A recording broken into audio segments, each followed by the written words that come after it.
अंधविश्वास क्या है? अंधविश्वास को समझने से पहले 2 बातें समझनी चाहिए। पहली तो यह कि अगर बिना किसी बात की खोजबीन किए उसे अंधविश्वास मान लिया हो, तो वह अंधविश्वास से भी बड़ा अंधविश्वास है, या तो बहुत सुपर स्टेटस माइंड हुआ। एक आदमी मानता है कि भूत-प्रेत हैं, हम उसे कहते हैं कि यह अंधविश्वासी है और हम मान लेते हैं कि नहीं है और हम बहुत बड़े ज्ञानी हो जाते हैं। लेकिन पूछना यह है कि अंधविश्वास का मतलब क्या होता है? जो कहता है कि भूत-प्रेत हैं, अगर उसने बिना खोजे मान लिया हो तो वह अंधविश्वास है, और जो कहता है नहीं है, अगर उसने बगैर खोजे मान लिया हो तो वह भी अंधविश्वास है। अंधविश्वास का मतलब है जो हम नहीं जानते उसको मान लेना। अंधविश्वास का यह मतलब नहीं होता है कि जो हमसे विपरीत है वह अंधविश्वासी है। ईश्वर को मानने वाला भी अंधविश्वासी हो सकता है, ईश्वर को ना मानने वाला भी अंधविश्वासी हो सकता है, उतना ही सुपर स्टेटस हो सकता है। अंधविश्वास की परिभाषा समझ लेनी चाहिए। अंधविश्वास का मतलब है बिना जाने अंधे की तरह जिसने मान लिया हो। रूस के लोग अंधविश्वासी नास्तिक हैं, हिंदुस्तान के लोग अंधविश्वासी आस्तिक हैं, दोनों अंधविश्वासी हैं। ना तो रूस के लोगों ने पता लगा लिया है कि ईश्वर नहीं है और तब माना हो, और ना ही हमने पता लगा लिया कि ईश्वर हैं और तब माना हो। तो अंधविश्वास सिर्फ आस्तिक का होता है, इस भूल में मत पड़ना। नास्तिक का भी अंधविश्वास होता है, और बड़ा मज़ा तो यह है कि साइंटिफिक सुपर स्टेटस जैसी भी चीज़ होती है, वैज्ञानिक अंधविश्वास भी होता है, जो बड़ी उल्टी बात मालूम पड़ती है। अगर आपने ज्योमेट्री पढ़ी होगी तो आप पढ़ेंगे कि बच्चे स्कूल में पढ़ते हैं कि रेखा उस चीज़ का नाम है जिसमें लंबाई हो, चौड़ाई नहीं। इससे ज़्यादा अंधविश्वास की क्या बात हो सकती है?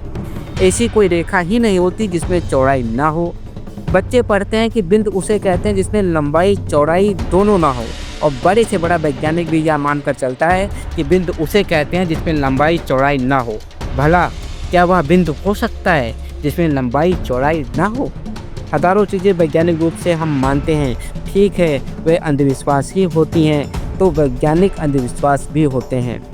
इस युग में तो धार्मिक अंधविश्वास क्षीण होते जा रहे हैं और वैज्ञानिक अंधविश्वास मजबूत होते चले जा रहे हैं। फ़र्क इतना है कि अगर धार्मिक आदमी से पूछो कि भगवान का तुम्हें कैसे पता चला, तो वह कहेगा कि गीता में लिखा है, और अगर उससे यह पूछो कि तुम यह कैसे कह रहे हो कि गणित में 9 आंकड़े होते हैं, तो वह कहेगा कि थोड़ा गणित की किताब में लिखा हुआ।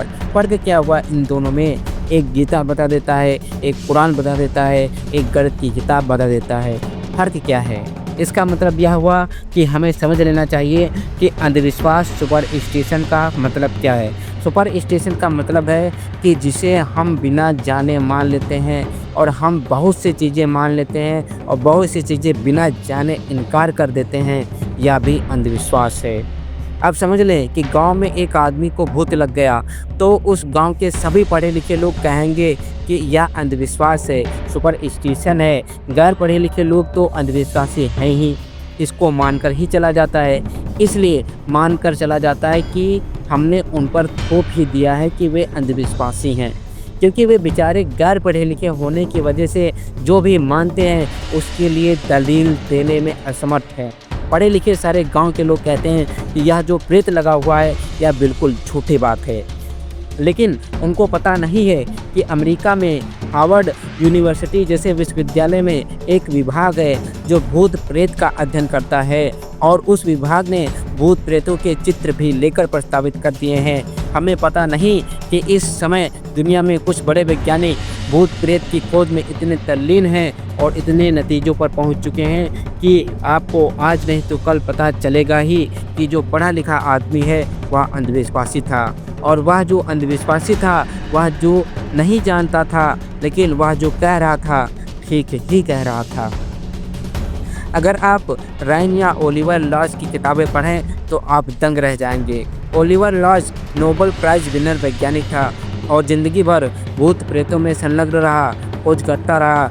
मरते वक्त यह बताया गया कि विज्ञान के भी सत्य जो मैंने खोजे हैं वे उतने सत्य नहीं जितने कि भूत प्रेत सत्य हैं, लेकिन हमें उनका कुछ पता नहीं, क्योंकि पढ़ा लिखा अंधविश्वास है। वह कभी यह फिक्र नहीं करता कि क्या हो रहा है दुनिया में, कहाँ क्या खोज हो रही है। अगर यहाँ कोई आदमी कहेगा कि मैंने किसी दूसरे आदमी की मन की बात जान ली, तो हम कहेंगे कि यह अंधविश्वास है। सोवियत रूस में एक बहुत बड़ा वैज्ञानिक है, दिखाया दियो। उसने मॉस्को में बैठकर 1000 मील दूर बैठे हुए आदमी के दिमाग में विचार संप्रेषित कर दिया और उसके वैज्ञानिक परीक्षण हो गए और वह सही पाया गया। टिफलिस में एक आदमी के दिमाग में उसने मॉस्को में बैठकर ख्याल पहुंचा दिए बिना किसी माध्यम के, और वे इसलिए खोजबीन में लगे हैं कि आज नहीं कल अंतरिक्ष की यात्रा में इसकी ज़रूरत पड़ेगी, क्योंकि अंतरिक्ष की यात्रा में अगर यंत्र बिगड़ गए और यंत्रों का बिगड़ना सदा ही संभावित है तो यान सदा के लिए खो जाएगा, फिर वह भी कभी लौट नहीं सकेगा। उस यान के यात्री फिर कभी नहीं मिल सकेंगे। तो किसी भूल चूक में अगर यंत्र जवाब दे जाएं तो बिना यंत्रों के भी यान के यात्रियों से संबंध स्थापित किया जा सके। लेकिन हमारा पढ़ा लिखा आदमी कहेगा कि कहाँ के अंधविश्वास में आप बात कर रहे हैं। अंधविश्वास बहुत तरह के होते हैं और ध्यान रहे कि गैर पढ़े लिखे अंधविश्वास से पढ़ा लिखा अंधविश्वास हमेशा खतरनाक होता है, क्योंकि जो पढ़ा लिखा अंधविश्वास होता है वह अपने को अंधविश्वास नहीं मानता है।